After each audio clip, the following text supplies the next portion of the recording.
Ẹ káàbọ̀ sórí ìkànnì ṣé fídíò tó wá lẹ́gbẹ̀ẹ́ mi a sì máa play fún yín tó bá jẹ́ ìgbà àkọ́kọ́ lẹ́nu darapọ̀ mọ́ wa ẹ bá subscribe kẹ́ like kẹ́ comment so that ẹ lè máa jẹ àwọn àǹfààní tó ń lọ lórí ìkànnì ṣé ní fídíò tó wá lẹ́gbẹ̀ẹ́ mi tí mo ní máa play fún yín àwọn àṣírí pẹ́ẹ́rẹ́ ló wà nínú fídíò yẹn àwọn àṣírí tó wà ń bẹ̀ àtẹ̀yìnbó bá ti lọ wò ẹ máa pẹ́ nǹkan ó ń kọ́ nínú ìbọn ẹ bẹ́ẹ̀ ká fi ọ̀pá pọ̀lọ̀pọ̀lọ̀ pa ejò ẹ jẹ́ ká wo fídíò yìí.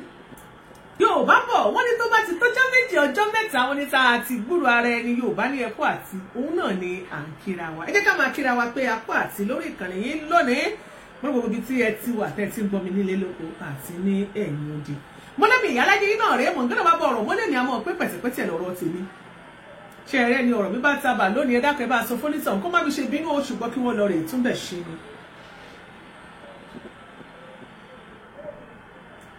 The God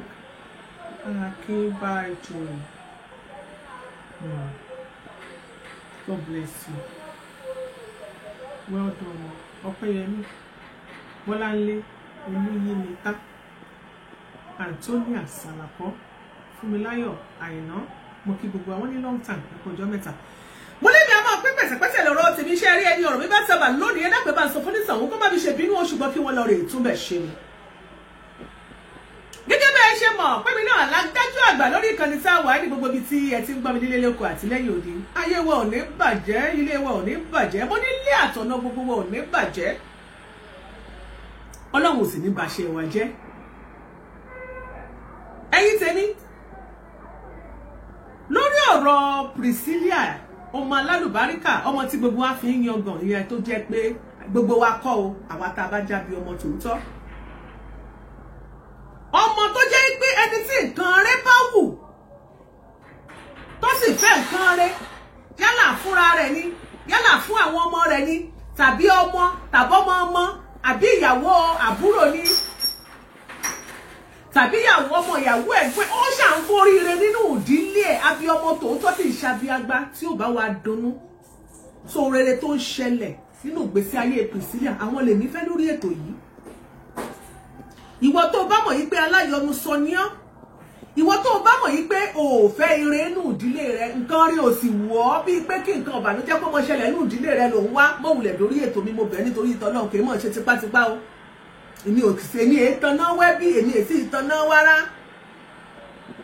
èmi a máa sọ pé wọ̀fà lẹ́nu tó bá wẹ́lìbọ̀dì ló lè fẹnu rẹ̀ sọ ṣe é sì rí ilé ayé tá a wà ìlú gángan ni tó bá kọjú sẹ́nìkan lè kẹ̀yìn sẹ́lòmí bí ìlú gángan bí nǹkan bá ṣe kọjú sí mi bẹ́ẹ̀ mi bá ṣe rí ó lè yàtọ̀ sí bí wọ́n bá ṣe rí ṣùgbọ́n ẹni tí ire bá wò ó lè nífẹ̀ẹ́ lórí ìkànnì tá a wà yìí nítorí pé bí mo ṣe wà yìí èmi máa mọ ọbọ níre yọ kí ire kó lè ṣe kíni kó lè kanlẹ̀kùn kó lè kàngùn sọ́dọ̀ ti tèmi kó lè kàngùn sínú ilé mi kí ire ó lè wọnú ilé tèmi kó lè wọnú ilé ayé àwọn ọmọ mi bí mi ṣe máa ń sọ bó mo bá ṣe fẹ́ ní kó rí fọ́mọ ọlọ́mọ èmi àmọ́ gbàdúrà bẹ́ẹ̀ kó rí fọ́mọ tèmi bẹ́ẹ̀ torí mi ò ní robiru ọmọ ọlọ́mọ mi ò ní pé káyé ọmọ ọlọ́mọ ó bàjẹ́ ó ní dandan káyé àwọn ọmọ tèmi náà ó nítumọ̀ ó ní dandan káyé àwọn ọmọ tèmi náà ó dá ó ní dandan kí wọ́n ṣoríire gbogbo abiyamọ pátápátá tó bá ń bẹ nínú ayé tó bá ti ń robiru ọmọ ọlọ́mọ tó o bá ti dúró ní dúró pé ẹni títí ẹ ga ẹni tó ń lọ sókè bí kò jábọ́ ó di dandan kí wọn náà mọ ọ̀rá látakò ní gbogbo tó o bá ṣe o lè máa ṣe kó máa jẹ lọ kínú rẹ máa dùn o lè máa ṣe kó máa mú jẹ lọ lọ́wọ́ tá a wà yìí kínú rẹ máa dùn ṣùgbọ́n mo fẹ́ kó mọ̀ yìí pé kò sí àṣegbé àṣepamọ́ ni òun ṣe pamọ́ ni di ọjọ́ kan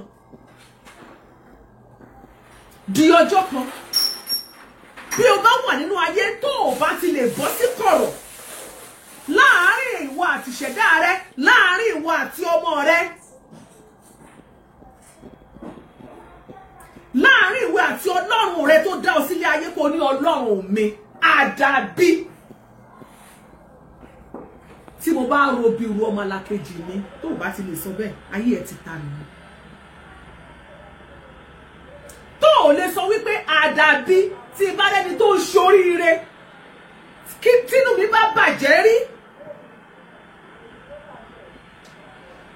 ọ̀pọ̀lọpọ̀ nínú àwọn èèyàn wa kò lè sọ bẹ́ẹ̀ torí pé wọ́n bá rẹni tó ń ṣe ló ń ṣoríire inú wa sì máa bàjẹ́ ìkorò àti ìbànújẹ́ sì wọnú ayé wọn ṣáyé nìyẹn irú àwọn ọ̀ṣẹ̀dá bẹ̀ wọ́n wá dúró ní dúró wípé o fẹ́ káyé àwọn ọmọ tiẹ̀ náà dá káyé tàwọn ọmọ tiẹ̀ náà nítumọ̀ irọ́ lọ pa ẹ jẹ́ n kọ́ wa lẹ́kọ̀ọ́ kan. Ọ̀pọ̀lọpọ̀ ogun tó ń jẹ lòmíì báyìí mo fẹ́ kẹ́ mọ̀ wípé ogun orí social media ló ń jẹ lòmíì báyìí. Ìyá mi àwọn òbí mi wọ́n ti gbé ogun wọnú ìdílé wọn látorí social media. Ogun tó wà lórí social media ń sìn ó ju ogun ìdílé lọ, ó ju ogun ìdílé bàbá ìdílé ìyá ó jù lọ, ó ju ogun ìfàyàlú àyà ó jù lọ. Ogun tó wà lórí social media lọ́wọ́lọ́wọ́ tá ń sọ yìí ó ti ju ogun ìrandíran lọ. Gbọ́ mi, ẹlòmíì wà fúnra rẹ̀ ló ti gbé ogun ìsínú ayé rẹ̀ o nítorí pé kíni tó bá ti rí ibi tí wọ́n ti ń ba tọmọlàkejì jẹ́ ibẹ̀ lẹ ti máa rí tá máa tẹ emoji love and like ó di dandan kí wọ́n ayé ẹni náà ò bàjẹ́. Èpè kan o, Bíbélì ló sọ pé tó o bá ṣe ló máa gbà, kódà ó sọ pé abatẹnijẹ́ ó ní tó bá ti wá dẹ́kun àti ìbanijẹ́ Ọlọ́run ẹ̀san wá ké.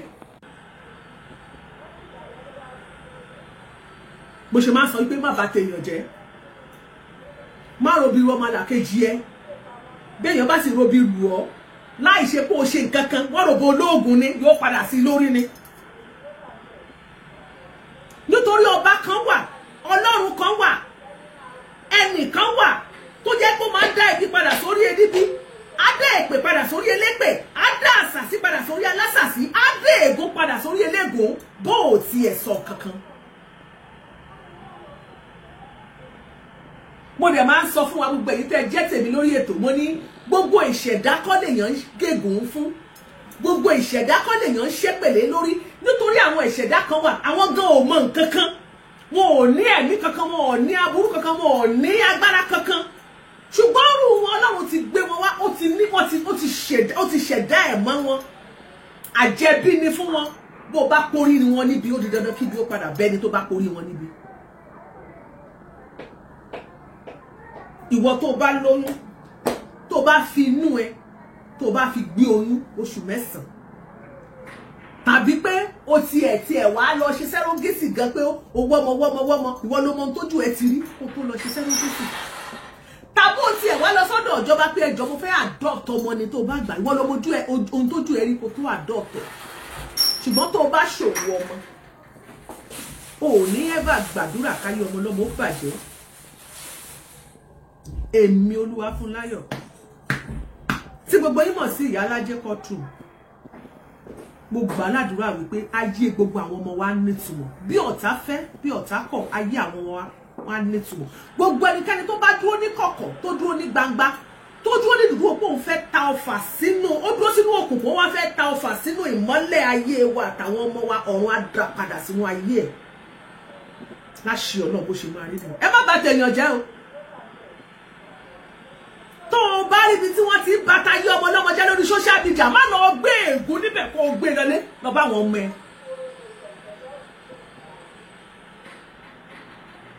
Tí o bá bàtà èèyàn jẹ́ níbì kan, má lọ síbẹ̀ lọ kọ́mẹ̀ntì kó máa jójú ẹlẹ́sìn rìn ẹjọ́ ìyà kó máa kọ́mẹ̀ntì àbí kó máa pè wọlé kó máa sọ̀sọ́kúsọ láti ba ìgbésí ayé ẹnìkan jẹ́ tó o bí tiẹ̀. Tó o bá rò pé gbogbo àwọn ọmọ ẹ wọn ò kú nídìí ọkọ mọ́, wọn ò ní ìdìyàwó mọ́, àwọn ọmọ rẹ̀ ń kọ́, ẹlòmíín wà ìgbésí ayé tó ń gbé ó ti jẹ ayé àwọn ọmọ àtàyé àwọn ọmọ ti jẹ máyé. Ẹlòmíín máa kú, ó máa kú àkúrun, ó máa parun kò máa wálé ayé asán. Ọ̀rọ̀ ẹ̀ sì máa padà dàbí ẹni tó wá sáyé, ọ̀rọ̀ ẹ̀ á dàbí ejò tó rìn lórí àpáta tí ò ní ipa, nítorí yóò wálé ayé yóò sì lọ kò ní ní ipa rere kankan, nítorí pé kò ní ọ̀run ò ní ní àkọsílẹ̀ rere kankan fún. Gbórúkọ ẹlòmíì báyìí pé ọmọ lágbájá ní bàbá ẹ, lágbájá ní bàbá ẹ, àwọn èèyàn sì mọ̀ sá lọ. Ìgbésí ayé tí ẹlòmíì ti gbé kalẹ̀, bí wọ́n bá gbọ́ orúkọ bàbá ẹ àbí orúkọ ìyá ẹ níbi kan wà láwọn ò ní fún níṣẹ́. Orúkọ ní kó tiẹ̀ jẹ́ kó jọra wọn gan, wọ́n ní ṣé kìí ṣe pé kí ló porúkọ bàbá ẹ náà? Ṣé kìí ṣe tìlú bàrà rárá o? Kìí ṣe tàbí òkúta àtàdó ni. ṣé kìí ṣe ìwọ ni ọmọ lágbájá báyìí rárá o kìí ṣe Èkìtì rárá Oǹdó ni tiwa sáìdì bo lóńdó báyìí ó yàtọ̀ síra wọn ẹ̀yin ò mọ̀ pẹ̀lú mi ti bà ayé jẹ́ ẹlòmíì sì wà tó bá débì kan tó ń wáṣẹ́ lọ tó bá béèrè wípé ẹjọ́ tánímọ̀lá tó tiẹ̀ ló ń jẹ́ yìí ìlú wo ni náà ṣé nìbàdàn wọn ni rárá àríbẹ̀yẹ kọ́ dẹ̀ máa wò ó mo dẹ̀ lọ́rẹ̀ẹ́ kan tó ń jó orúkọ ẹ ní 19 akọ̀bẹ̀rẹ̀ sórí ni ọmọlúàbí ni mo mí sọ̀rẹ́ mi yẹn o àríra mọ́ àbí àjọ ṣiṣẹ́ nígbà kan èèyàn dáadáa ni ẹ̀dẹ̀ forúkọ jọra yín for that máa fún ẹ níṣẹ́ máa tiẹ̀ máa fi rántí ọ̀rẹ́ mi orúkọ rere tí ẹnìkan tó ti ṣe tó ti dá nínú ìgbésí ayé ẹnìkan ó ti ẹ̀ jọra wọn a tún máa fa oríire lọ bẹ́ ẹni tí wọ́n tún jọ ń jẹ́rú orúkọ yẹn bẹ́ẹ̀ lẹ́nìkan tó ti ṣorí burúkú pẹ̀lú orúkọ ẹnìkan orúkọ kan tó ń jẹ́ nínú ayé tó bá débì kan bí ẹni ẹ bá ti rántí gan lásán á rántí ìwà burúkú ìgbésí ayé burúkú tí lágbájá gbé pẹ̀lú òun á torí ẹ̀ gan ó lè sọ pé no mo sorry àti tọ́lọ̀ máa sọ wípé òun tún máa rọ ẹni yẹn lọ́kàn pé wà lójú rere lọ́dọ̀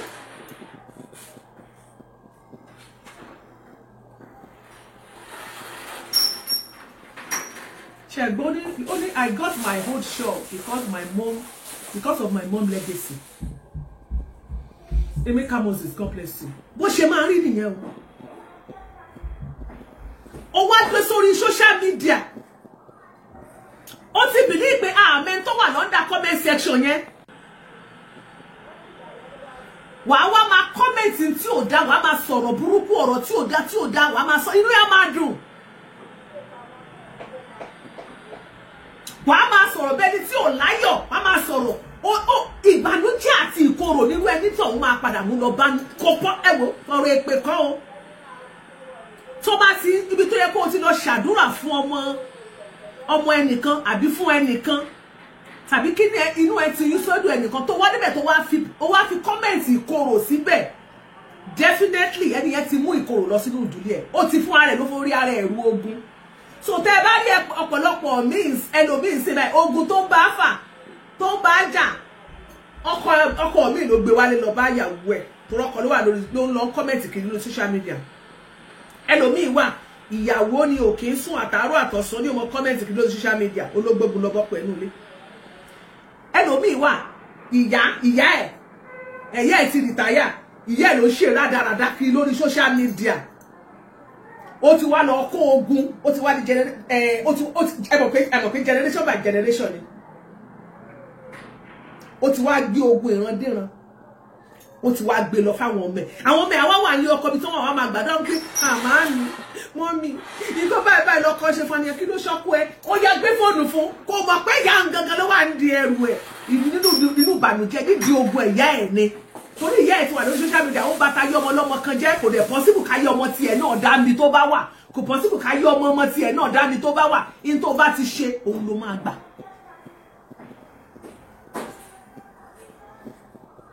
Priscilla Ojo èmi ò sọ pé Iyabo Ojo mi ní kò ṣẹ̀yìn ẹ̀gbọ́n o ẹ bá fà á ẹ má bá jà Iyabo Ojo ó ṣẹ̀yìn Iyabo Ojo olúwa ló social media ó yá ẹ lè bá fà á ní o ṣùgbọ́n Priscilla ọmọ Iyabo Ojo ẹnikẹ́ni tó bá ro ibi ru ọmọ yẹn ibi máa bá mi.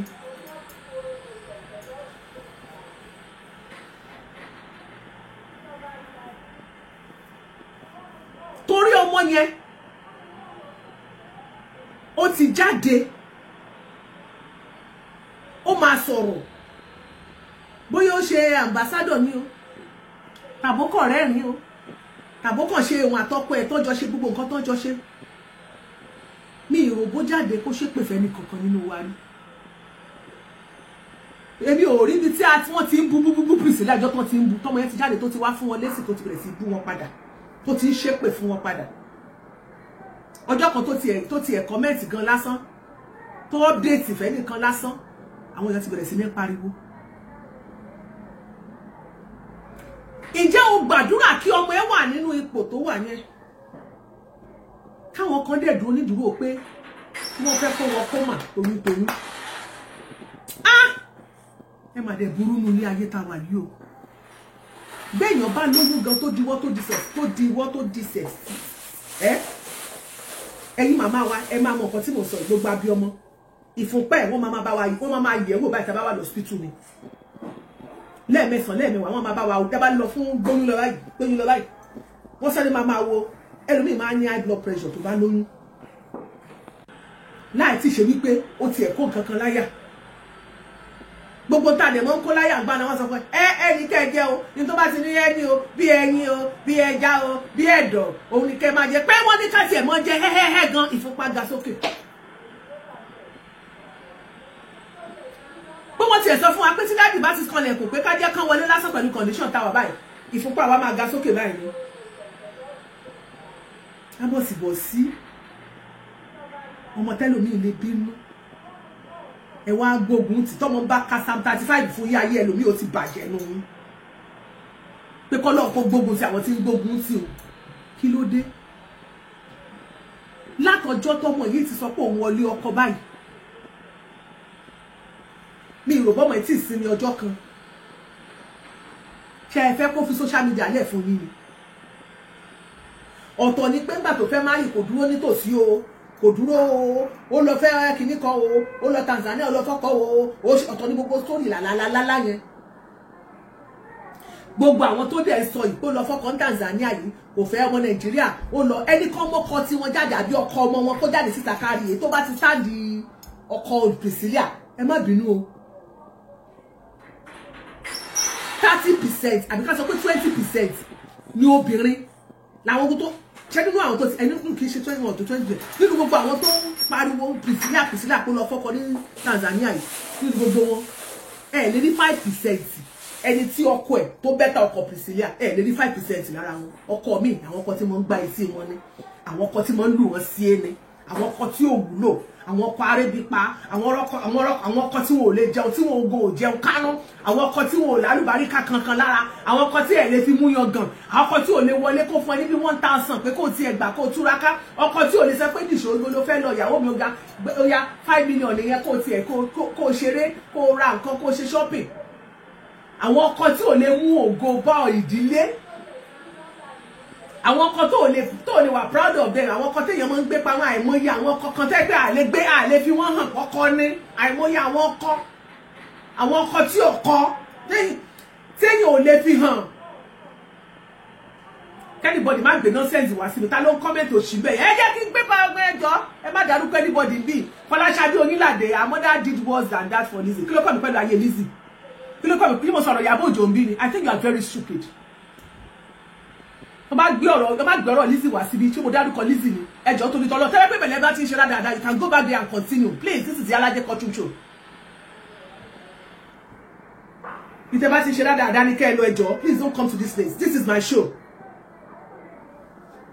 Mi ò bí tẹ́ ẹ mọ bí tẹ́ ẹ ń lọ please ẹ má ṣíléyà. Tí màá ti dárúkọ èèyàn don't come and mention names there. Rubbish. Ẹjọ́ o Iyalaje tó wá síta lónìí kí Iyalaje tẹ́ máa fi dáadáa rẹ́ lára o mo sọ fún yín èmi gan o nice o ẹ má gbé dáadáa wá bí o tó bá ṣe ń gbé ní màmá block ẹ this is not the time tí mo wá fún màmá fọwọ́ ra yín lórí no kì í ṣe pé èmi náà tí mo bá ń dákẹ́ ṣe pé mi ò mèsì ọ̀rọ̀ just leave me alone ẹ jẹ́ kí n sọ tẹ́nu mi gbogbo dáadáa tó ń ṣe lórí social media yẹn tí ó dáa ni. ìsìn mo bá wá síta nìyẹn bó bá ṣe gbàdúrà kó rí fọ́mọ ọmọ tí ẹni kó ṣe gbàdúrà kó rí fọ́mọ lọ́mọ tó bá wá wù ẹ́ kó gbógun lọlé kó lọ bá àwọn ọmọ ẹ kó gbógun lọlé kó lọ fi bá àwọn ìyàwó ẹ àbí kó gbógun lọlé kó lọ fi bá kọ ẹ kó gbógun lọlé kó lọ kó bá àwọn grandchildren lálálálá kò kàn mí bó ṣe wù ẹ́ ló ṣe gbégbé sí ayé etí ẹ. bí àǹtí Kẹ́mi àǹtí Dr. Kẹ́mi àbí nǹkan ló pera rẹ̀ tẹ́ bá dẹ̀ rí ṣẹlẹ Kẹ́mi Olúlọ́yọ̀ yẹn àǹtí tó yẹ pé kò gbádùn tó ní ìdí kó lọ ní psychiatric doctor òun nìkan lórí bẹ̀rù family ẹ o kárí mi ò bá mọ family àǹtí Kẹ́mi Olúlọ́yọ̀ ni màá máa sọ pé bóyá gbogbo wọn ṣe rí nìyẹn àǹtí Fọlákẹ́ Olúlọ́yọ̀ obìnrin tó fi ń tọrọ obìnrin ni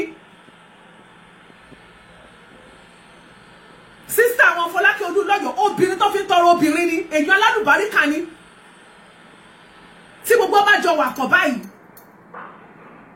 she's a happy soul ó máa pa wá lẹ́rìn ló máa bá wa everybody ṣeré ní láti Fọlákẹ́ Olúlọ́yọ̀ èèyàn gidi ni torí ẹ̀ tí bá kàn ti ro tí bá kàn ro mo mọ bàbá wọn náà kí bàbá wọn tó kú dáadáa wọ́n máa wá sí governor's office wọ́n máa mú wọn wá a lot of things I can say about his father. I don't want to talk anything here. A lot of things that I know. If I want to please you, but I must confess to you, and tell me àti wọn tá tí I don't share that ju. Sister Fọlákẹ́, she's a wonderful soul. Kò sí kan tí Kẹ́mi Olúlọ́yọ̀ ó ti sọ tán lórí page ẹ̀. Láì ṣe pé kò fi onú, kò fi gbọ́mọ rí. Tó bá bá Iyabo Ojo jà.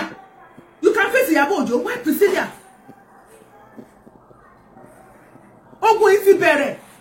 Ọmọ iṣẹ́ ìyàwó ọ̀sọ̀ ni kò sọ pé ọkọ tó lọ fẹ́ lẹ́yìn ọkọ pariwo pé ó lọ fẹ́ nìkan ní Tanzania kò fẹ́ wọn ẹjọ́ tó ní tọ́lọ́run Ọlọ́run ní kó mọ̀ fọmọ Nàìjíríà o ká lọ́mọ Nàìjíríà ló fẹ́ wọ́n ti tún gbéyàwó yẹn ká wọ́n ti fi frustration tún ká pẹ̀lú ọ̀rọ̀ burúkú pẹ̀lú ọ̀rọ̀ ẹnu bóyá irú wọn ti lọ síbẹ̀ wọ́n ti lọ máa sọ̀kò níwájú family house irú ọkọ Priscilla I'm telling you ká ló bá lọ fẹ́ Nigerians ká ló lọ fẹ́ kàn lára àwọn ọkùnrin wa kó lọ fẹ́ kàn lára kó jẹ́ ọmọ Nàìjíríà kan ló lọ fẹ́ wọ́n àti wá bó ṣe máa darí irú ìyá ọkọ bàbá ọkọ wọ́n ti gbogbo wọ́n ti da gbogbo ìdílé yẹn rú adúpẹ́ lọ́dọ̀ Ọlọ́run ọmọ ìtúfọ́kọ tán ọ̀tọ̀ ní sórí wèrè tó kọ́kọ́ ń gbé kángbà kan ní bọ̀bọ́ yẹn ò lè ṣe wọ́n ní kò lè ṣe wọ́n ní bọ̀bọ́ yẹn ò lóko Ọlọ́run tún bá jọ wọ́n lójú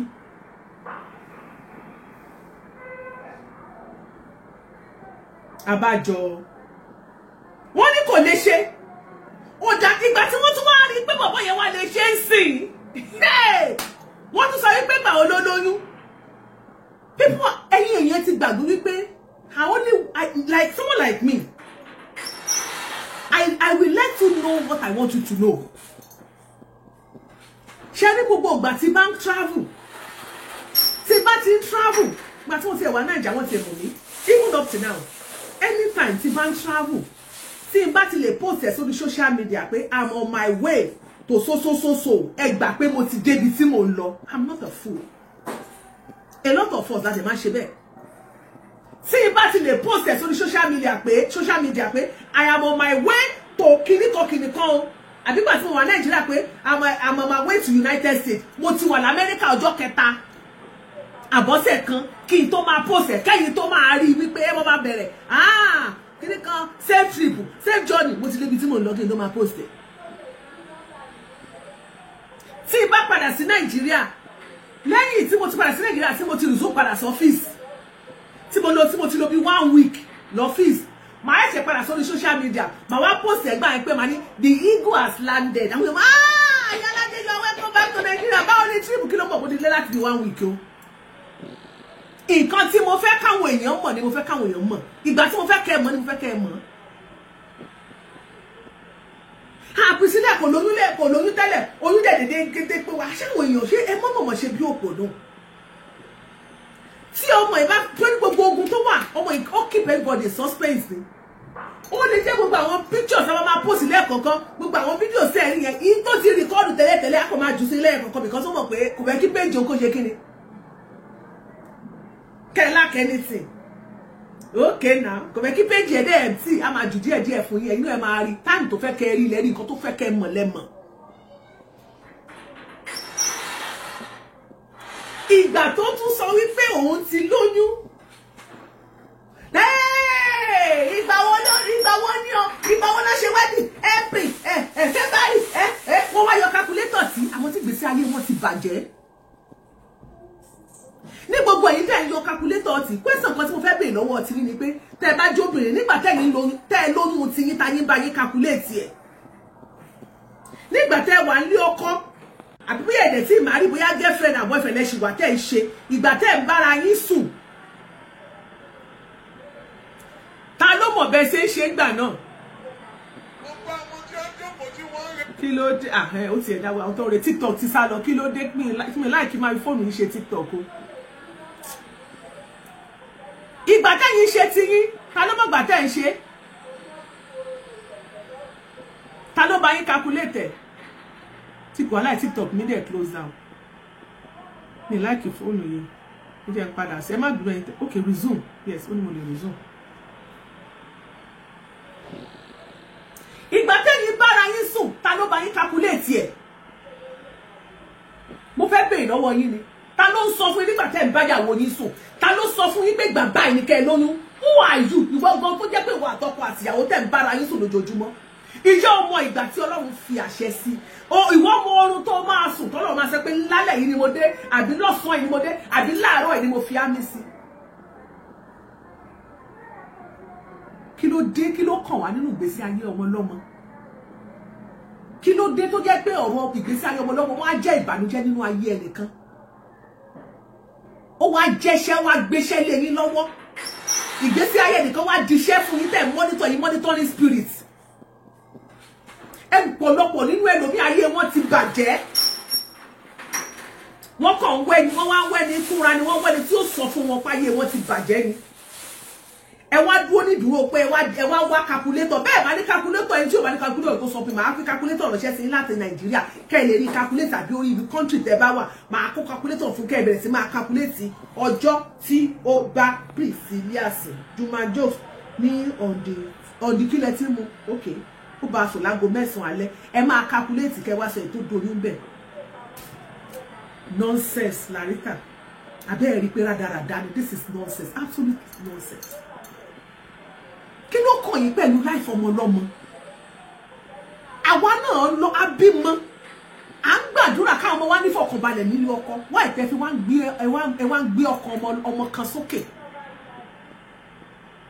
ìwọ tó wà nílé ọkọ ìwọ tó ń gbàdúrà pé o ní ìfọkànbalẹ̀ nílé ọkọ wá ìtọ́ fi ń ṣe bẹ́ẹ̀ sọmọ lọ́mọ tó bá rò pé o ti dàgbà pé o ti di grandma ó ṣe máa ṣe dáadáa kí àwọn ọmọ tiẹ̀ tó wà nílé ọkọ àtàwọn ọmọ tiẹ̀ tó wà nílé ọkọ kó mọ̀ bá jèrè gbogbo ìṣẹ́ rádaràda tó ń ṣe lórí social media. Odùmáyọ̀ Fúnkẹ́ Olúfẹ́mi, God bless you my sister. Nítorí ìgbésí ayé tí ẹlòmíì ń gbé báyìí àwọn ọmọ ó dé sórí social media ó ń kayún olóyún torí ó ti rìtáyà I'm a grandma ó ti gbàgbé pé ó lọ́mọ nílé ọkọ ó ti gbàgbé pé ó láwọn grandchildren nílé ọkọ múra sí ó gbógun tọmọ lọ́mọ ọmọ tí ẹ kò dẹ̀ tí rí kò sì tí rọ́kọ ó sì ń gbé picture ọmọ tí ẹ káàkiri nínú Bible àti nínú Kùránì tó ń gbé kiri orí òkè tó ń gbé lọ sọ́dọ̀ àwọn aláfà ìyá mi tó àwọn ṣe nílẹ̀ àwọn tó bá tèèyàn jẹ́ ẹ lọ wọnú Bible ẹ o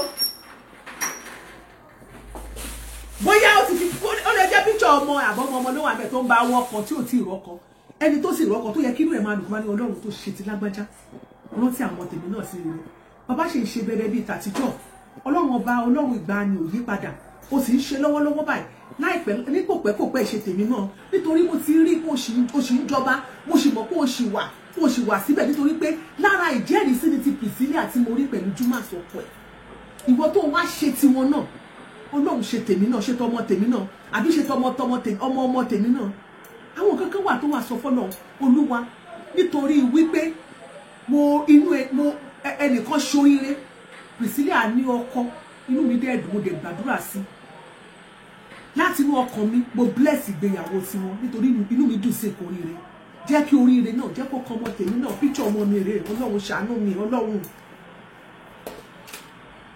ó wọ́n kọ́ àwọn kankan wà tí wọ́n máa fi kọ́lọ̀ Ọlọ́run ẹ jẹ́ ká jẹ́ aláyọ̀ ìwọ tó bá máa jẹ́ èèyàn ní tó bá máa jẹ́ èèyàn tèmi ní Iyalaje Kotu mo bẹ̀ nítorí tó mo máa sọ gbogbo ẹ̀ fún wa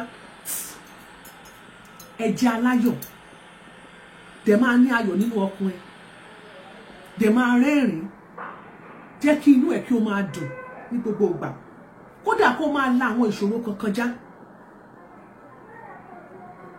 jẹ́ kí inú ẹ̀ kí ó máa dùn máa sọ fún Ọlọ́run pé Olúwa lórí tí mò ń là kọjá lónìí ó pa mí lẹ́kún lọ́jọ́ tòní Ọlọ́run fi ọ̀rọ̀ yìí pé pa mí lẹ́rìn mú ìṣòro mi kúrò inú mi dùn sáwọn tó ń ṣoríire Olúwa kí ló dé mo fẹ́ kémi náà ṣoríire àwọn gbogbo àwọn èèyàn tó ń ṣe dáadáa inú mi dùn sí wọn mo congratulate wọn jẹ́ kó máa ráyè ó congratulate mi náà, jẹ́ kó rere ó kàn mí, kó bèmi náà yọ̀. Olúwo ti pẹ́ tèmi náà ti ń bá láyé ọ̀yọ́. Ó ti pẹ́ tí mo ti máa ń bá láyé ọ̀yọ́. Máa sọ bẹ́ẹ̀ fọ́lọ́run. Jẹ́ kí wọ́n bèmi náà yọ̀. Ó tán. Very simple arithmetic ni. Ó ti pẹ́ tó ti ń ṣe ó di dandan kó kọ̀wọ́ náà. Ẹ wá tún ṣèyẹn tán. Wọ́n tún lóyún yẹn, wọ́n tún lóyún òkè ni. Wọ́n ní silicon. Àti Kẹ́mi Olúnlọ́yọ̀. Mo rí gbogbo nǹkan update yìí. Ẹ kọ́kọ́ ní olóyún. Ẹni rọ́ ni. Ẹ ló fẹ́ rógésì ni. Ó fẹ́ lọ gbọ́mọ lọ́wọ́ kinní kan ni. Ó lọ sí Canada, ó fẹ́ lọ gbọ́mọ ni. Ìgbà tó tún yá. Mọ́ mi Odùmáyọ̀ Fúnkẹ́, God bless you. Ẹ tún sọ wípé ẹ tún yin báyìí. Ẹ tún sọ wípé silicon ni. Èwo náà tún sọ lọ́wọ́lọ́wọ́ bá àtúndì tí ẹ lórí péjì wọn mọ́. Oríṣiríṣi nǹkan lẹ ń sọ. Ẹ jọ̀ọ́ nítorí ìtàn lọ́run. Ẹ̀ẹ́dẹ̀ rest in peace jẹ́jẹ́jẹ́jẹ́ sínú yàrá yín. Kì í ṣe pé ká ẹ kú o. Ìgbà tí ó bá kú kó tó rest in peace o. Kẹ́kàn rest, ẹmọ̀ kẹwàá in peace pẹ̀lú gbogbo èèyàn ṣá. Mi ò ro kúrò ní o. Rest in peace mo sọ kì í ṣe rest in peace kéèyàn kú o. Kẹ́mọ̀ kẹ́kàn ṣáà sinmi. Bí a ká sọ pé kẹ́ ẹ sinmi ká sọ Yorùbá ká má fi rest in peace. Ká má sọ pé rest. Àbí kẹ́ ẹ rest. Kẹ́ ṣáà ẹjọ́ ẹ̀yá mi léèbò tí màá lò. Mi ìfẹ́ kó dàbí pé bóyá mo rorò kúrò sí wọn. Káàntì kẹ́míkàn tí ẹ̀ fún mi. Kẹ́ ẹ dákẹ́. Tí Iyabo Ojo bá ṣẹ̀yìn, ẹ bú Iyabo Ojo. Mo fẹ́ kẹ́ ẹ mọ̀ kinní kan nílé ayé yìí. Gbogbo ẹ̀yin jẹ́ ní gbogbo àwọn tó kọ́ gbé pé Iyabo Ojo tó ti bímọ tó jẹ́ kí wọ́n súnmọ́ Iyabo Ojo. Wọ́n fi dá confusion lẹ̀ fún yín ni. Tó sọ pé Priscilla àti bímọ. Ẹ wo confusion everywhere. Ó ti bímọ o. Ọkùnrin ló bí Olúnlọ́yọ̀ gan sọ pé bí. Ó bímọ o. Ọkùnrin ló bí o. Oríṣiríṣi. Orí mi. Pé akórí ọmọ mi Ọládùn ní Olóyè Olúwa, God bless you. Wọ́n ní kó relax. Kí n sọ pé kó relax. She need kí n sọ pé kó relax. Wọ́n ní kẹ́ relax mind. Wọ́n ní kẹ́ kúlúkúlúkúlú temper. Kò sí nǹkan tá àti ìgbọ̀tọ́ lórí ìkànnì táwọn. Wọ́n tún ló ti bímọ. Àpò ẹwọ́ ọmọ ó ti bímọ o. Ṣé láwọn kan wà wọ́n sẹ́ni inú wọn dùn bá kan ti ẹ̀gbọ́n kó bímọ because èèyàn olóríire ni wọ́n. Inú wọn bó ṣe fẹ́ kó ti bímọ yẹn inú wọn ti dùn, wọ́n ti bẹ̀rẹ̀ sọ pé congratulations. Inú wọn ti dùn, àwọn kan wọ́n wá láti mú ọkàn wọn. Wọ́n ti bẹ̀rẹ̀ sọ pé congratulations kankan. But mo ní pé àfọ́lò trend tọmọ yẹn kan fún wa. Because gbogbo àwọn tó sọ tó rò pé ó ti bímọ ó ti bímọ yẹn ọmọ yẹn ò sọ pé ó ti bímọ. Mo kàn rẹ́rìn ni. Ẹ bá dórí page olú first time tọ́mọ máa lọ sí ó máa travel bí ó máa bí ó lọ vacation àbí nǹkan bí ó lọ sí Doha àbí nǹkan. From there ó sọ fún wa wípé a rí pé lọ lánàá ó lọ welcome ní airport under vacation ló dágbére kó tó kúrò ní Tanzania. So ó sì lọ Doha ó sì lọ Canada under vacation ló ti wà. Kò sọ fún wa pé ó ti múra labour room, àwọn sọ pé ó ti bímọ o, àwọn kan tiẹ̀ ti jáde síta. Wọ́n ní Dorcas Adéyínká jẹ́ ló fẹ́ bímọ ẹ o, ó ṣáájú ẹ lóyún o, ẹ̀jẹ̀ tó ní tọ́lọ̀. Irú àwọn tó sọ yẹn, irú bọ̀dá tó sọ owó ọ̀rọ̀ tá à ń sọ. Ṣé wọ́n wà ń bẹ́ẹ̀ gbà tí kọ́kọ́ Dorcas tí wọ́n jọ ń ṣe kéré wà?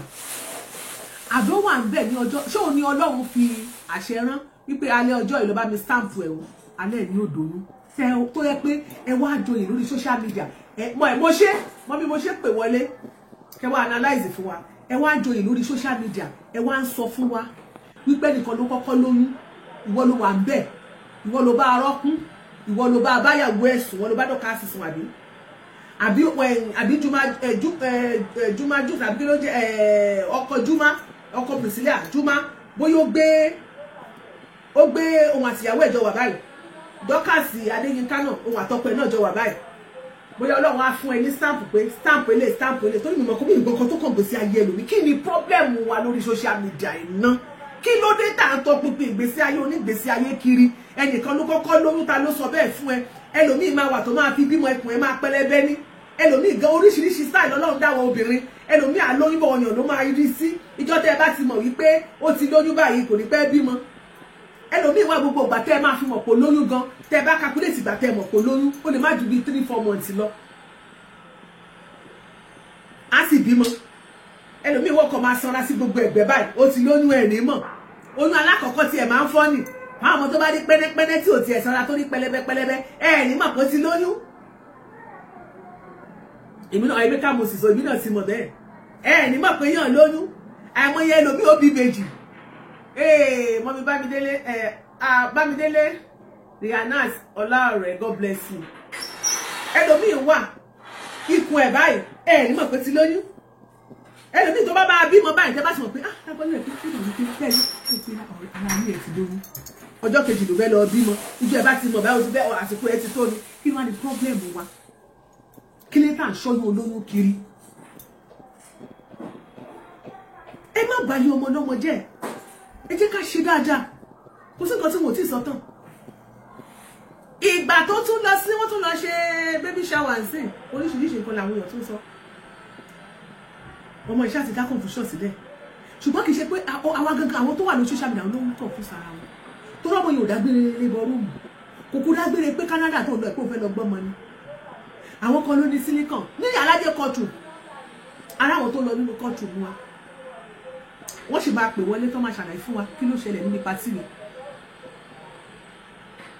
pé kí ló ṣẹlẹ̀ níbi pátì mi wọ́n á sọ fún wa bọ́n tèmi sọ fún wa lọ́wọ́lọ́wọ́ báyìí ó ní wípé ẹ jẹ́ ká ṣọ́ra wa ẹ fọmọ lọ́mọ sílẹ̀ ẹ má ṣọ́ oyún ẹ̀ ìtọ́ tó bí tó wọ́ lóyún tiẹ̀ tó fi gbogbo àwọn ọmọ tiẹ̀ ta ló ṣú ẹ lọ́wọ́ ta ló ṣú ẹ lẹ́sẹ̀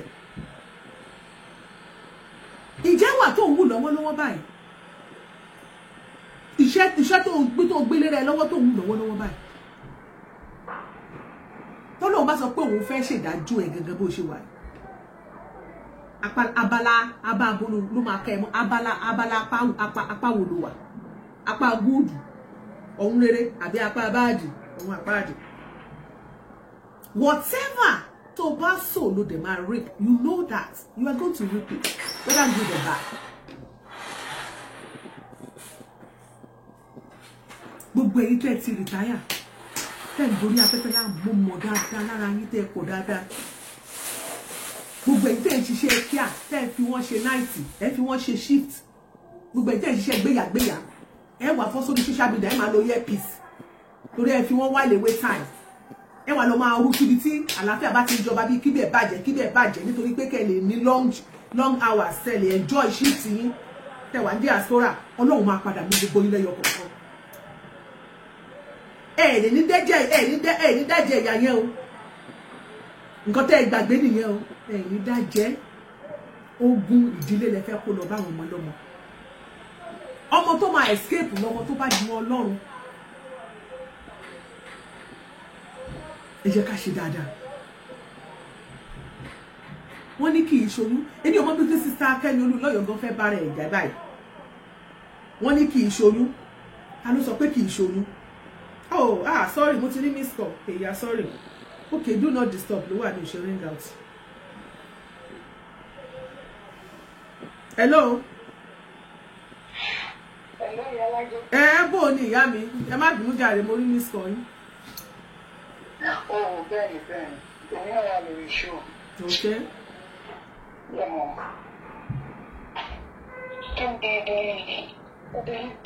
it's so sad pé gbọ̀ngàn àwọn abiyamọ wà involved nínú kéèsì. Gbogbo bẹ́ẹ̀ ṣe ń ṣàlàyé lọ a ṣe ráwọn kan tó ń sọ nílẹ̀ pé wọ́n sọ fún nǹkan tí Iyabo Ojo tí ilẹ̀ ṣe ó ti pọ̀ jù. Ṣé tí Ọlọ́run bá gbogbo bẹ́ẹ̀ ṣe gbogbo wa ò ti ní parẹ́ lórílẹ̀-èdè ayé? Gbogbo wa bá ń ṣàmì ẹ̀ṣẹ̀ ta ni ò bá dúró. Kí ni Iyabo ṣe? Tí Ọlọ́run gbé ọmọ ọ̀gá tó wò ṣùṣù tó ṣe láàrin ìpàdé tí àwọn ìka ẹ̀dá bí ẹni wọ́n ṣe ṣùgbọ́n pé kọ́ jí láàárọ̀ ọjọ́ kan pé kọ́ ọmọ yẹn jábọ́ kí èsì ẹ̀yìn kí kọ́kọ́ ṣẹlẹ̀ ṣá. Tọ́lọ̀ bá fẹ́ dájọ́ Iyabo òun ló máa dájọ́ dẹ̀ mọ̀ tọ́lọ̀ bá sọ pé Iyabo ṣẹ̀hún ṣẹ́yìn ló ní kẹ́ wá bá ń dájú ẹ̀ ní tọ́lọ̀ ti dájú ẹ̀ wá fún yín. Ilé mi dùn wọ́n fẹ́ social media wọ́n ṣó how can 23 years old 23 years be using fake pregnancy kí ló bá yẹ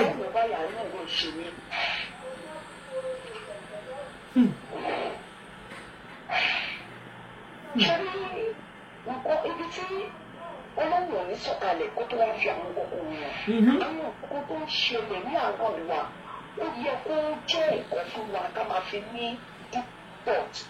ìlara pọ̀. wọ́n wípé ẹ̀ṣẹ̀ míì tí àwọn òbí wa ti ṣe ẹlẹ́bí Iyalaje lẹ́yìn ìbámu ṣe múfì kan fourth generation. ẹ tí o bá ti wo fourth generation kó lọ wò Tóyìn Abraham. ìjọ tí mo wò tán mo ṣe ń ronú lọ báyìí mo ṣe ń ronú lọ pé àbólé àfẹ́ tèmi náà àbí kí ni wọn mọ̀ sáà kí n wò lọ kí wọ́n. àwọn júrì Ọlọ́run. lẹ́yìn ọ̀sẹ̀ tí ń dìbò jẹ́ pé bí second. wọ́n kò bẹ̀rẹ̀ sí ní súwèé fún ẹ nǹkan tó ní ìdí òsíta rẹ̀. èèyàn kan wà tó jẹ́ ní mímọ̀ ni Iyalaje nǹkan kan ṣẹlẹ̀ sí i ó bá ọkọ ẹ̀ tó bá yà wọ́n. tí ọ̀gbà tó wá ń bèrè sí torí ọ̀rọ̀ yìí bí ìgbà tó kó wọ́mọ́yàn tàbí wọ́yàn ni tàbí wọn ní tí ò dẹ̀ rí bẹ́ẹ̀ ni. It wasn't a deliberate act. So, àwọn gbogbo àwọn tó ń ṣe prayer fún wọn sọ pé wọ́n máa lọ tọrọ fún forgiveness ó lè ṣe àánú. Wọ́n bá dojú kó wájú kó ń rò ó pé kí ló ń èmi ò ló débẹ̀ ní kí ni mo fẹ́ rò débẹ̀ pé forgiveness. Wọ́n sọ bẹ́ẹ̀ fún ẹ gbogbo wa náà láti ṣe lápò ògbó Ọlọ́run kò sí tó bá ṣẹlẹ̀ sí wa àwọn máa tọrọ dárí bẹ́ẹ̀ ṣẹlẹ̀. Ìgbà tí kí nìyẹn ti wá ń pọ̀ jù nígbà jókòó ló bá wò ó nílò wọ́n máa ní forgiveness bí àtọ́lá àmọ́ nígbà ìwé mi bí àwọn pẹ́rẹ́ǹtì mi bí àwọn grandparents mi wọ́n ṣàpẹ̀jù wọn máa tọrọ forgiveness à ń ṣe kí nìyẹn lọ à ń ṣe kí nìyẹn lọ. Iyalaje ọjọ́ kan wà ó kọ̀ pàdé àǹtí kan ni kiri ṣe wà ń bẹ̀. Bẹ́ẹ̀ni, ẹ jẹ́ bá wa pa WhatsApp lórí TikTok, ẹ jẹ́ wa lórí Facebook, please press love and like, just tap. Ẹ pa WhatsApp lórí TikTok.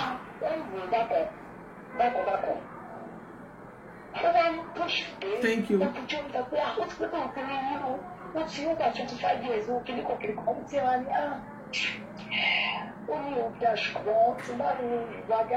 Jésù. Ọ̀rọ̀ tí wọ́n sọ ìtẹ́ni ẹ bá gbọ́ ṣòro ó máa mọ̀ pé mo ní mo sọ mo ní mo sọ̀rọ̀ síta but ọ̀rọ̀ yẹn ó bless me mo dè máa ń ṣe ẹ̀pẹ́ láwọn èèyàn. Bí ti bá wo ìwà dájú ẹ. Ṣé bàbá ẹ ṣẹ́ ni bàbá ẹni ẹ ṣẹ́ àbí? Nígbà tó ń pẹ́ ẹni ẹ̀ tó lọ ó sáré ẹni straight. Ó ní nǹkan bá ìgbàgbà ló ṣàlàyé fún nǹkan tó ṣẹlẹ̀ ni pé ìgbà tó kéré bàbá ẹ̀ ní àbúrò kan tó ń gbé ọ̀dọ̀ wọn ọkùnrin bí ọ̀nkù ọmọ bí àwọn ọ̀nkù tó máa ń gbé pẹ̀lú wa ọ̀nkù yẹn wá ní girlfriend òun ní àǹtí tó pàdé mi bàbá ẹ̀ wá sọ fún pé kò ní fẹ́ àǹtí yẹn. Okay. For some reason, bàbá ṣá ló pa kó. Relationship yẹn. So àwọn kìíní yẹn wá hàn sí àǹtí yẹn, ó ní ó wà fẹ́tẹ̀ mentally, ó wà fẹ́tẹ̀ well because my bitterness ló ẹ̀ jẹ́wọ́ fún ẹni tá à ń sọ. Wípé bàbá ẹ̀ ló ṣe kó bàbá ẹ̀ ló jẹ́. Any 1 minute more. Bàbá ẹni kò tó ṣe báyìí fún mi inú ẹ̀rọ bí wọ́n ṣe pé. Iyalaje kò kí ń ṣe múvì o. So ó wá bẹ̀rẹ̀ sí já ọmọ yẹn àwọn ọmọ ẹ̀. Ta ló mọ nǹkan tó ń jà lẹ̀? Wọ́n máa ń ṣe bàbá yìí, ó wá bẹ̀rẹ̀ ẹ̀kọ́ ó wá gbàdúrà fún wọn. Ó gbàdúrà gbà ó ń bọ̀ wípé ó lè jẹ́ kí wọ́n pè ní sẹ́ńtì rẹ̀ ní tàbí máa ń pè ní ó ní can you imagine this? Táwọn mọ ìpè tó ń jà wọn. Àti ìgbà wọn. Náà mo ṣe fẹ́ máa rí ìgbà tó gbó bàbá ẹ̀ ti bá tọmọ lọ́mọ jẹ́. Ó bá bẹ̀rẹ̀ sí ní wo kíní yẹn, ó gbọ́dọ̀ ẹ̀gbọ́n Aduniwa, God bless you.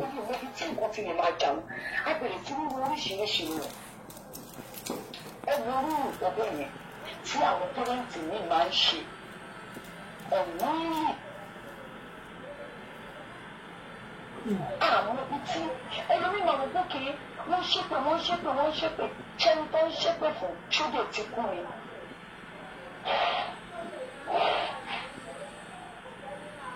It is well. Tó máa tẹ́kì ẹ̀kọ́ṣẹ́ ìwọ̀n gbọ̀ngàn bẹ́ẹ̀ mọ̀ tí láti máa dá sí ẹjẹ́ papọ̀ máa wá dáadáa láti náà sọ wọ́n ní gbogbo ẹni tó bá wá rere Jerusalem Yóò ṣe rere. wọ́n ní rere máa bá wọn. Ẹni tí ẹ bá kàn fi ẹ̀gbọ́n pé nǹkan ayọ̀ ṣẹlẹ̀ sí tí mo ní dùn sí ẹ ti gba ire mú ara yín. Bẹ́ẹ̀ ni ẹ ṣe gan-an ẹ jẹ́ ká gbẹlòmíì láyè láti sọ̀rọ̀ ẹ ṣe gan-an. Wọ́n jẹ́ ẹ ṣe gan pẹ̀lú ṣóòyìn. It's a big blessing. God bless you, my sister. God bless you too. Ẹ ṣé ma. Yes ma. Ṣẹ́rí kíní kan ṣẹ́rí ẹ̀kọ́ kíní kan méjì mo rí nínú pọ́ìntì tí wà lẹ̀ ẹ mọ́ ẹnìkan tún máa bá wa sọ̀rọ̀. Ṣẹ́rí mo rántí ìgbà tí bàbá Adédùbú wà láyé. Ẹ má bínú example ni o. Ṣé nígbà tí bàbá Adédùbú wà láyé àwọn kan máa ń ṣépè fún ọ̀tá bàbá Adédùbú. Wọ́n ṣépè bàbá Adédùbú lórí kíní kan kò sí nǹkan sọ̀rọ̀ ṣe f'Adédùbú tán ṣùgbọ́n ṣe mọ̀ pé bàbá Adédùbú tó máa ń ṣépè fún yẹn kò sí nǹkan tí ayé ò ṣe fún tán o ẹ tẹ bá mọ ẹ́sì bàbá Adédùbú wọ́n ní ká ní wọ́n ní kíní kan ṣùgbọ́n bàbá yìí nínú ilé ẹ̀ Ọlọ́run ló mọyì àwọn èèyàn tí bàbá Adédùbú ń gbọ́ nígbà tó wà láyé wọ́n pa màálù láàárọ̀ kó tó di ọ̀sán màálù yẹn àwọn èèyàn ti jẹ tán tó bá di lọ́sàn-án wọ́n pa màálù. SK Ajadi níjọ Honorable Ajadi, God bless you sir. Àwọn tèmi gbórí wọlé. God bless you sir. SK níjọ Honorable ṣe wà. Ìgbà tí bàbá Adédùbú wà láyé àmàlà tó máa rò lọ́sàn-án pẹ̀lú odidi màálù kò ní bá oúnjẹ alẹ́ bí bàbá yẹn ṣe ń bọ́ àwọn èèyàn nìyẹn tí ọ̀túngbà tó wà láyé. Ṣé nígbà tí ayé ń ṣépè fún òun ló mọ àárín òun àtọlọ́run kò bàjẹ́ o àwa làwa ń rí wípé àárín òun àti wọn ò dáa àárín òun àtọlọ́run ò dáa ṣùgbọ́n àárín òun àtọlọ́run ò bàjẹ́ gbogbo báyé ṣe ń ṣépè fún bàbá Adédùbú ó wá jẹ́ blessings fún bàbá Adédùbú ẹ mọ̀ àwọn gómìnà sí control kó tó ní pé Ọlọ́run sọ pé tọ̀ ó ṣíwọ́ ọṣẹ́. Ṣé rí nǹkan tí ọmọ ṣe rí nǹkan táwọn ṣe rí ẹlòmíì ń gbé ogun lọ lé ni ṣùgbọ́n ẹ dẹ́ ń torí ẹ̀ tẹ́rù bí ẹ fẹ́ fi ogun sínú ayé ẹ̀ níwọ̀n ọ̀gbà tí ìyá tó dẹ̀jẹ̀ lé lórí tó fi okùn ẹ̀ tó fi gbé oyún ẹ̀ tó bá ti ń prophesize tó da sínú ìgbésí ayé ẹ̀ ègún àti èpè gbogbo ẹ̀yin tẹ́ kàn ń dara yín láàmú ẹ̀kọ́ oníkálukú bẹ́ẹ̀ ṣe ń dà á lẹ̀ èpè tẹ́ bá ti ṣẹ́ tẹ́ rò bẹ́ẹ̀ fẹ́ bá yí ọmọ lọ́mọ jẹ́ kò bọ́ọ̀lẹ̀ kò dúró lẹ̀ ó padà sí abẹ́ rúùfù yín ni bó ṣe inú mọ́tò lẹ ti sọ inú mọ́tò yẹn náà lẹ́ni ẹ ti padà forí ara yín gbé bó ṣe inú ilé lẹ ti gbé ẹ ti pè fáwọn ọmọ yín ẹ má dára yín láàmú ẹ ò ní final say lórí ọmọ lọ́mọ Ọlọ́run ọba mi nìkan ló ní final say òun nìkan ló ní final report lórí ayé wa. Who has the final say? Jehovah has the final say. Oh, no, the final say. Tó bá lóun ti ṣe tán lónìí kó fẹ́ kọlẹ̀ tó bá rán ikú jáde pé lágbájá ló bá mú ẹ̀mí ẹ̀ wá ẹni yẹn máa kú àbí tọ́lọ́run bá sọ wípé padà ikú dúró ná mo tún fi oyè ọdún báyìí mo fi kún oyè ọdún ẹ̀ òun nìkan ló lé àṣẹ òun ní ọba tó ní àṣẹ láti yọ kúrò nínú ọjọ́ orí wa àti láti fi kún kò sí anybody tó ní àṣẹ yẹn so who are you láti bá yí ọmọ lọ́mọ jẹ́. Ọba tó lè mú ẹ̀mí èèyàn ọba tó lè dín ọba tó lè fi kún òun ni o ọba tó jẹ́ pé ewé kankan ò ní jábọ́ lára igi kó mọ̀mọ̀ sí kílẹ̀ wá ń dara yín láàmú sí. Èmi kàn fẹ́ kí gbogbo wa tá a já bí ọmọ ẹ jẹ́ ká máa prophesy fún ìgbésí ayé àwọn ọmọ wa nítorí àwa àṣẹrí àwọn ìyá kan wà wọ́n ní àjẹ́, àwọn ìyá kan wà wọ́n ní agbára ẹ̀mí òkùnkùn láti bà ayé ọmọ tí wọ́n jẹ́, wọ́n á ti fọ ayé ọmọ wọn dájọ́. Ṣé irú àwọn ọmọ yẹn tí wọ́n bá tún wá mọ Ọlọ́run, Ọlọ́run á tún wá gba agbára tó ń bẹ lára ẹ̀jẹ̀ ìyá tó fi bí, á gbà kúrò, á tún dá ọmọ yẹn sí. Ìyẹn ni k'Ọlọ́run ní final say lórí àwọn àyà gan tàbí ọmọ. So ìwọ ìyá tó bá fẹ́ kí ìgbésí ayé àwọn ọmọ ẹ dá, ìṣẹ̀dá wọn, gbàdúrà fún wọn. Wò mí, tó bá ti wá ń gbàdúrà fún ayé àwọn ọmọ ẹ, tó ń gbàdúrà fún ìṣẹ̀dá wọn, ẹ pé fọ́tò wọn ló bá rí, bó ṣe mo bá rí wọn báyìí tó sì kéré, tó gbé wọn dání, tó ń sọ sí wọn, àbí tó gbẹnu sábùjẹ wọn, tó ń gbàdúrà fún wọn, tó ń gbàdúrà fún ìṣẹ̀dá wọn, àbí tó gbàdúrà tó náwó sí ìlà oòrùn, ìwọ̀ oòrùn, àríwá àti gúúsù, pé bí kíbi tí àwọn ọmọ ẹ bá wà, nítorí afẹ́fẹ́ òkè fẹ́ kó má kangi oko lára. Ó gbàdúrà fún ìṣẹ̀dá alágbájá, ọmọ alágbájá tí mo fi rí mi pé yóò dára fún wọn. Bó ṣe ń gbàdúrà yẹn, Ọlọ́run á sì rán àdúrà ẹ jáde nínú afẹ́fẹ́. Ṣùgbọ́n tó bá ti dábọ̀ abọ́tọmọ lọ́mọ jẹ́, tó ti ṣépè fún ìṣẹ̀dá ọmọ kan, Ọlọ́run á dẹ̀ dá padà. Á fún gbogbo àdúrà tó gbà yẹn, á lọ fún ìṣẹ̀dá ọmọ tó ṣépè fún, èpè tó ṣẹ́ yẹn á dá padà sórí àwọn ọmọ ẹ.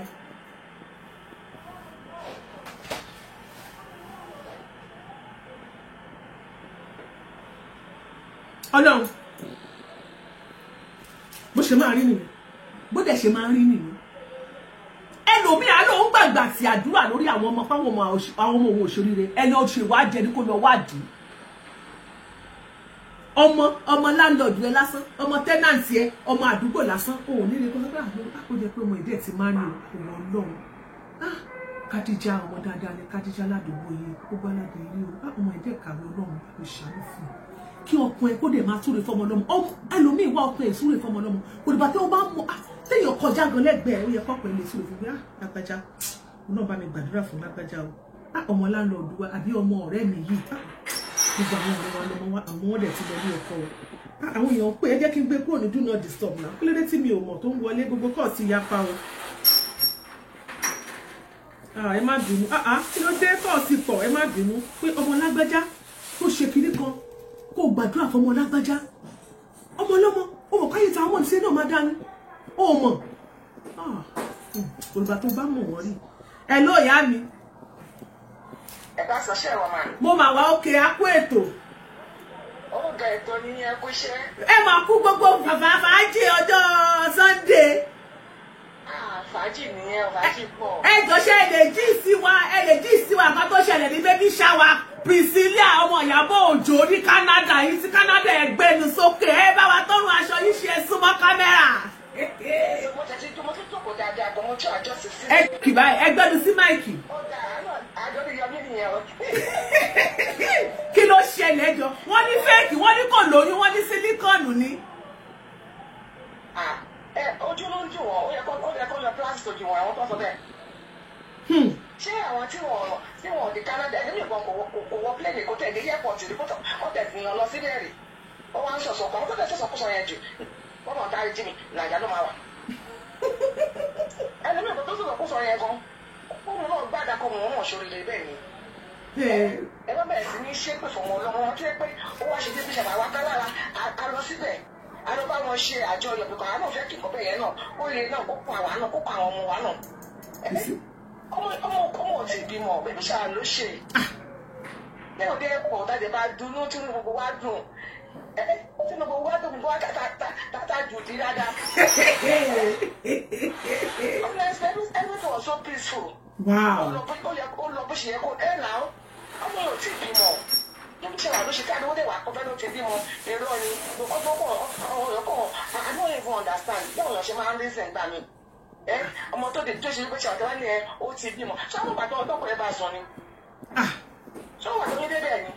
Ìgbà tó mi gbọ́ láti mo lóyún first born mi pẹ̀lú ọmọ tó sọ fáwọn yẹn pé mo lọ ra nǹkan yẹn wọ́n sọ fáwọn yẹn pé ẹni mo pàdé ọjọ́ mo ní àárẹ̀ kí ló ní kí ló ń bá ó ṣe kò sí. Wọ́n ní àwọn bímọ náà kí wọ́n láṣẹ mo lóyún ni. Bó ṣe máa rí nìyẹn. Ẹ náà tí mo ní gbogbo àwọn ọmọ tí mo bí ìyá ìlú mi ò kí n yọ tó bá dé tó bá ti yọ mo àbí mọ nìyẹn. Ẹ bẹ̀rẹ̀ sí ní sọ gbọ́dọ̀ sí ní sọ ìṣiṣọ àwọn abẹ́bí àárìkọ́ tó ṣẹlẹ̀ ni. Ẹ jọ ṣebí ẹ̀yin ẹ wà bẹ́ẹ̀ ẹjọ́ wà bẹ́ẹ̀ ni wọ́n ẹ kọ́kọ́ báwo lóyún yẹn ṣe rí iṣẹ́ sílíkàn ni. Sílíkàn Iyalaje ṣé ìlọsọ pé sílíkàn. Mo béèrè ní kábíyè lọ́wọ́ ẹ̀yin tẹ́ ẹ lọ Amẹ́ríkà làwa wà, Canada lẹ́wà, ẹ̀dẹ̀ wà ń bẹ̀. Ọlọ́run Nàìjíríà ni ọkọ̀ ṣọ́ sí àwọn ọmọ tó ṣe rí o. Ọ̀pọ̀ lè ní ìwọ́n jẹ́ pé ọ̀rọ̀ jákùjákù náà máa sọ̀rọ̀ rádaràda. Oyún gidi ni Ọlọ́run Nàìjíríà ni ìgbà àti bímọ rí. Àdèmọ́ bóyá ṣe máa ń rí. Àdèmọ́ wọ American film dáadáa mọ bóyá sí nìkan ṣe rí. Sọ Ọlọ́run Nàìjíríà ni oyún gidi ni ó lè máa sọ láyọ̀ lágbára Ọlọ́run. Àmín Jésù. Àmín. Ó ti rí orí ó máa bí. Àmín Jésù. Ẹni bá náà fẹ́ ran ojú òun máa fọ́. Àmín Jésù. Àmín Jésù. Tí àbá tẹ̀ ṣe yé wọ́n tọ́mọ́. Ewu tọ́mọ́. Oyún gidi ni ọkọ̀ ṣe ló fẹ́ kí o. Mo rí pé ẹ ṣe fàájì gan lọ́jọ́ yẹn. Àwọn adébẹ̀ gidi gan ni o. Bàbá àwọn ya fọ́tò. Mo rí píkṣọ̀ yìí. Lára àwọn fídíò, mo rí pé ẹ sẹ́ni fídíòs bíi 10 gan sí mi. Mo post bíi 3 ń bẹ̀ lánàá. Wọ́n máa jù bẹ́ẹ̀ lọ Iyalaje lọ́wọ́ dáadáa. Mo sẹ́ni details sí kẹ́ni yẹn ni pé ẹ ọ̀rọ̀ gbogbo ẹ̀ kú. Ẹ ti píkṣọ̀ gbogbo ẹ̀ tẹ́jọ́ yà. Ẹ kọ̀ rẹ́ dá gbogbo ẹ̀ lẹ́ni. Náà ṣe bá àwọn tó di Canada tó ń sọ sọkúsọ. Ìkọ́ tó ọ̀rọ̀ rí tó ń sọ. I don't even understand. Ìkọ́ tó oyún gidi ni Ọlọ́run Nàìjíríà ni o. Mo ṣe fídí o. Àwọn ọmọ tó tẹ́ rí sórí ìlànà tó ń sọ lórí social media o. Ọlọ́run Nàìjíríà ni o. Ẹ ṣe máa. Oyún gidi ni kò ń ṣọyún fẹ́ẹ̀kì o. Lágbọ̀n lẹ́gbẹ́dẹ́ bẹ́ẹ̀ ti ra burú sọmọ yẹn. Kò tí ì bímọ, sísá bọ́sẹ̀ wọ́n ní I thought she has put to bed. Kò tí ì bímọ. Ìjọ ò lè ṣe baby shower. Sunday la yẹ ṣe baby shower. Wọ́n ṣe baby shower Sunday ni. Sunday la yẹ ṣe baby shower. Àmàdé ṣe nǹkan báyìí. Àwọn ọmọ táwọn ti ní oríṣiríṣi story o. Ẹ bá dẹ̀ pọ̀ fẹ́ wá wò ọkọ̀ kó máa bọ̀ Canada bá ti ní wo tíkẹ́ẹ̀tì kó máa bọ̀ láti Nàìjíríà kó máa bọ̀ ọkọ̀ pọ̀ Canada. Wàhálà wà tọ̀. Àwọn tó ní làwọn tó fẹ́ ṣojú mi tó. Gbogbo fàájì ni mo gbọ́ pé ẹ ṣe ń bẹ̀ yẹn. Iyalaje. Ẹ̀gọ̀kọ̀ àṣefàájì gidi o. Wow. Everything was so surplus. Jesus. That Sunday. Yes. Iyalaje. Anybody bẹ̀rẹ̀ ló lè ròyìn. Ẹ gbádùn gan. Irú èèyàn wo ni Iyabo Ojo jẹ́ nígbà tẹ́ meet ẹ̀? Ẹ sọ fún wa. Ẹ má bò ó. Ẹ má bò ó. Ó wà very friendly. Wow. Very, very friendly. And Baba ya photo, kò máa mú wa. In fact, very friendly o. Ó dẹ̀, in fact, so true. Ìgbà wọ́n pẹ́ tí wọ́n ẹgbẹ́ jẹ́ tó wá tíyàn. Èèyàn tẹ́ pé ó ṣe kíní, ẹ máa ti, èmi máa ń sọ́dún yàn kan. Honestly, èèyàn dáadáa ní o. Ìgbà wọ́n mọ̀ tó jẹ́ pé wọ́n ti wá sọ oríṣiríṣi nípa ọmọ yẹn o. Èèyàn dáadáa ní o. Nígbà tí mi rí, níbi ṣe àṣẹ ìṣẹ̀kọ́sí ní ọ̀nà àṣẹṣẹ mo ní kókò ṣe ọ̀bùrúkú òun àtọ́mọ wà so peaceful. Òun àtọ́mọ ẹjọ́ ẹ̀kọ́ wo lẹ rí kọ́ láàrin Priscilla àti Iyabo Ojo bí Iyabo Ojo ṣe ń ṣe sọmọ ẹ̀yẹ ẹ̀kọ́ lè jà wá tá a jóbi. Ẹ̀kọ́ tí mo dúkọ̀ ní pé Iyabo Ojo súnmọ́ ọmọ yẹn náà dẹ̀ súnmọ́ màmí. Ó dẹ̀ ní respect màmí ẹ̀ kọ́ ó dẹ̀ gbẹ́kọ̀. Màmí ẹ̀ kọ́ yes. Àmì ẹ̀kọ́ bó ṣe pẹ̀lú àmì máa ti rí nípa kó máa gbé bá rí báyìí àti kí ni ẹ̀kọ́ ọkọ̀ fún ọmọ akọrin wọ́nyẹ́wọ́nyẹ́ ni ẹ máa ti rí tẹ́pẹ́ ẹ̀ máa sọ pé wo ẹ mọ̀ ó kò sí lóyún máa sọ ẹ ti máa rí pẹ̀lú ọmọ yẹn wà so cool headed. Ìyẹ́ bí ẹ̀kọ́ Iyabo Ojo náà dẹ̀kẹ̀ ọmọ yẹn nífẹ̀ẹ́ ìyẹ́ náà dẹ̀ ní ẹ máa rí pé àárín àwọn méjèèjì á ní wọ́n gún dáadáa. Níbo wọ́n wọnú ara wọn gidi gan ni. So ó dà èmi ẹ̀kọ́ kọ̀ọ̀kan oríṣiríṣi lára ẹ̀ gan-an nípa ó dà kí ẹ̀ máa súnmọ́ wọn yàn. Ádà obìnrin ni o ọkùnrin ni o èdè máa fi pé èdè máa kọ́ wọn lẹ́kọ̀ọ́ bó ṣe ń ṣe láwùjọ. Wọ́n yẹ ní kọ́kọ́ máa sí ọmọ yẹn lára ọmọ yẹn dọ́gba ọmọ yẹn ò sọ̀rọ̀ wọ́n dẹ̀ pé kátọ́ọ̀sì wọ́n dẹ̀ lóhùn yẹn sílẹ̀ láwọn ọmọ mi ní àṣìbá sẹ́yìn ọmọ yẹn dúró. Mo láti Iyabo Ojo gbogbo abiyamọ ẹ protect àwọn ọmọ yín o. Iyabo Ojo tún gbéra ọ̀rá tíkẹ́ẹ̀tì ó lọ bọ́ ọmọ ẹ̀ Canada ẹni ẹlẹ́ni.